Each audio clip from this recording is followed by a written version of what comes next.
그러면 이번 시간에는 그 바이낸스의 메인 체인에 구체적으로 좀 살펴보도록 하겠습니다.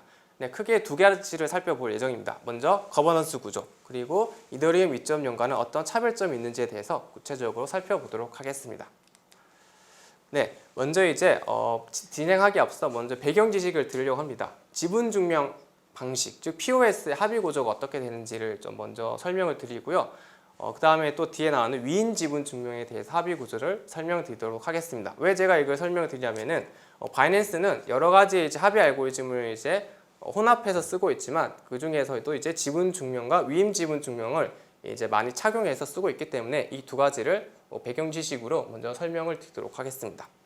네, 지분 증명 합의 알고리즘 방식은 작업 증명 알고리즘과 다르게 컴퓨팅 파워를 쓰는 게 아니라 내 지분을 가지고 지분으로 경쟁을 해가지고 블록 생성에 참여하는 형태입니다.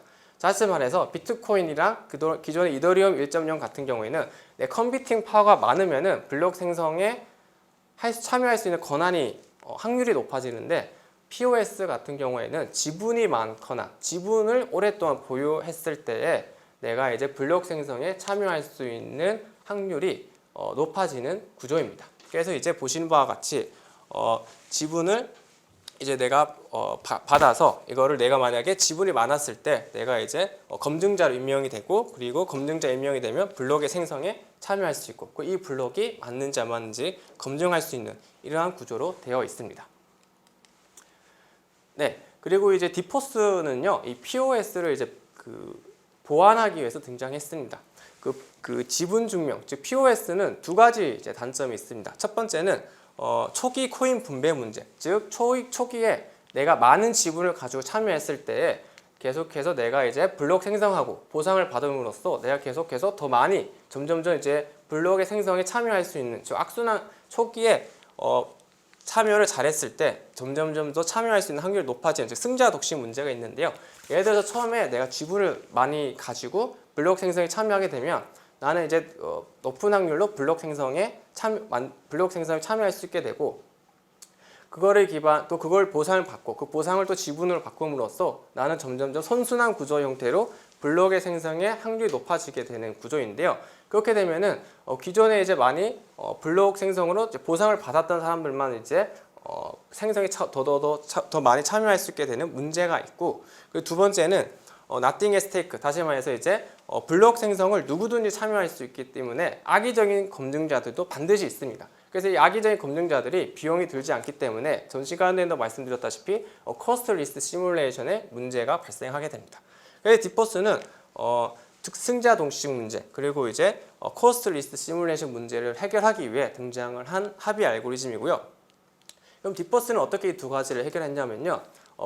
지분을 위임하는 형태로 이제 바꿨습니다. 지분을 위임하면은 어떤 이제 장점이 있냐면요. 첫째는 내가 지분을 조금만 가지고 있더라도 내가 위임을 잘하면은 위임을 잘하고 그 이제 위임 받은 사람이 블록 생성에 검증자로 채택이 되면은 선정이 되면은 나도 이제 블록 생성에 참여할 수 있게 되는 효과가 있습니다. 즉 작은 지분을 가지고 있더라도 위임만 잘하면 블록 생성할 수 있기 때문에 승자 독식 문제를 디포스가 해결할 수 있고요. 두 번째는 그 악의적인 의도도 막을 수 있습니다. 디포스는 위임 지분인데 근데 검증자가 후보군이 딱 정해져 있습니다. 그리고 이제 참여자들은 이 후보군들에게 지분을 위임함으로써 블록 생성에 간접 참여하는 형태입니다. 즉 이제 기존의 이제 참여자들은 이제 마음껏 이제 자기 지분을 가지고 참여할 수 있지만 그 블록 생성은 후보자들한테 위임을 하는 방식입니다. 그래서 이제 악의적인 의도를 막을 수 있습니다. 왜냐하면은 본인이 직접 참여하는 게 아니라 신뢰할 수 있는 검증자들 후보군들에게 지분을 위임함으로써 신뢰할 수 있는 사람들이 블록 생성을 할 수 있기 때문입니다.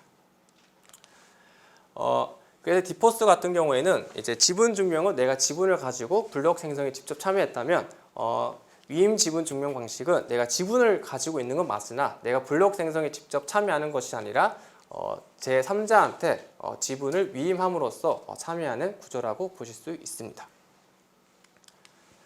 네, 그러면 이제 바이낸스는 두 가지가 있다고 했습니다. 바이낸스 체인이 있고 바이낸스 스마트 체인이 있다라고 말씀을 드렸습니다. 그러면 이 두 개는 어떤 식으로 이제 거버넌스가 동작이 되는지를 살펴보도록 하겠습니다. 먼저 바이낸스 체인 같은 경우에는 앞서 말씀드렸던 지분 증명과 비잔틴 장의 허용을 혼합한 형태인데요. 이제 앞서 말씀드렸다시피 지분 증명은 지분이 많이 받으면 검증자로 채택될 수 있는 확률이 올라갑니다. 네, 여기서도 마찬가지로 내가 바이낸스 체인 같은 경우에는 지분을 많이 들고 있으면은 내가 검증자로 채택이 될 수 있습니다.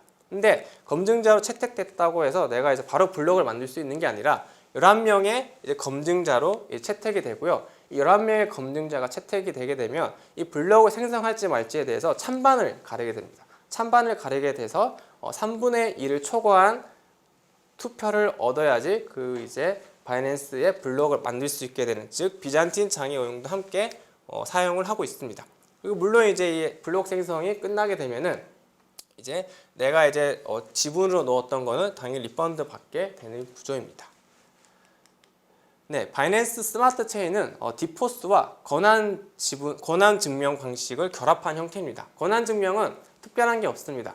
그러니까 내가 블록체인 생성에 참여할 때 특정 권한을 가지고 있으면은 내가 블록 생성에 참여할 수 있는 것을 말합니다. 기존에는 누구든지 이제 블록체인 생성에 참여했다면 권한 증명 같은 경우에는 내가 블록의 생성에 참여할 수 있는 권한을 획득하면은 참여할 수 있습니다. 그런데 이제 누구든지 다 참여할 수 있는 구조는 아니고요. 디포스랑 이제 서로 이제 혼합이 되어 있기 때문에 이제 권한 증명 같은 경우에 세 가지 조건, 내가 풀노드여야 되고 1만 바이낸스를 보유하고 있어야 되고 하드웨어 스펙 등을 충족을 할 권한이 증명이 되면은 내가 직접 참여도 할 수 있지만 후보자로 내가 선출로서 참여할 수 있지만 아니면 내가 간접적으로 이제 이 21개 검증자 중에 한 명을 내가 위임해 가지고 제가 이제 선택을 해 가지고 이제 간접적으로 지분 블록 생성에 참여를 할 수 있게 됩니다. 네, 그래서 이제 보시는 바와 같이 내가 직접 이제 검증자가 될래라고 참여할 수 있고 아니면 이 검증자 후보군 중에서 내가 지분을 위임도 할 수 있습니다. 물론 이제 내가 이제 지분을 위임했다고 해서 그게 끝까지 가는 건 아닙니다. 24시간 동안 단위로 내가 이제 검증자를 선출한 거를 바꿀 수 있습니다.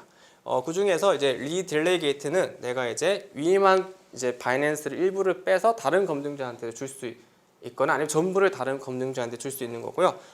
다른 거는 언딜레이게이트 같은 경우는 내가 위임한 바이낸스를 지분을 취소할 수 있습니다.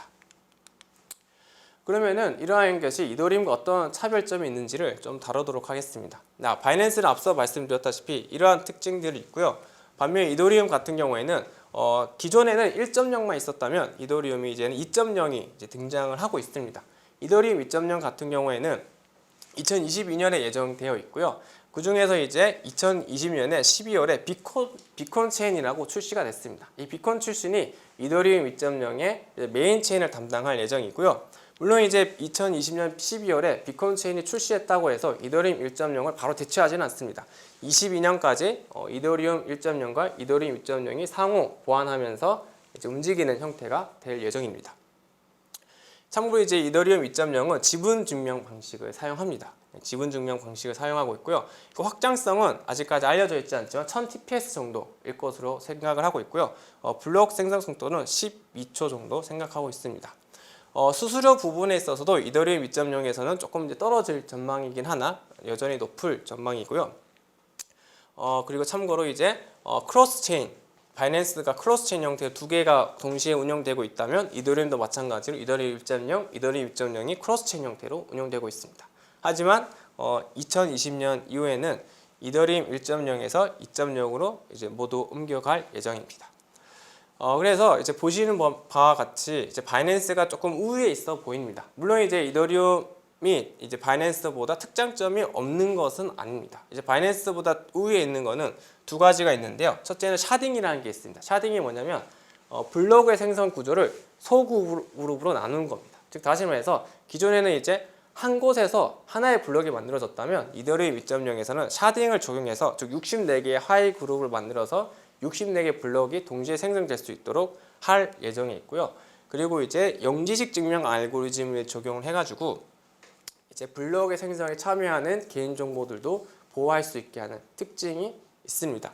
아무튼 좀 더 봐야 알겠지만 지금 상황으로 봤을 때는 일단 바이낸스 쪽이 좀 더 우위에 있다. 된다라고 볼 수 있습니다. 네, 이거는 이제 보시는 바와 같이 이더리움 2.0 로드맵입니다. 그래서 이제 점점 단계적으로 이제 비콘 체인을 출시하고 또 샤드 체인을 출시하고 그리고 이 샤드랑 비콘을 결합하고 그리고 이제 점차적으로 이더리움 2.0이 1.0을 대체하는 형태로 간다라고 보시면 될 것 같습니다. 네, 이상으로 기술 분석을 마치도록 하겠습니다.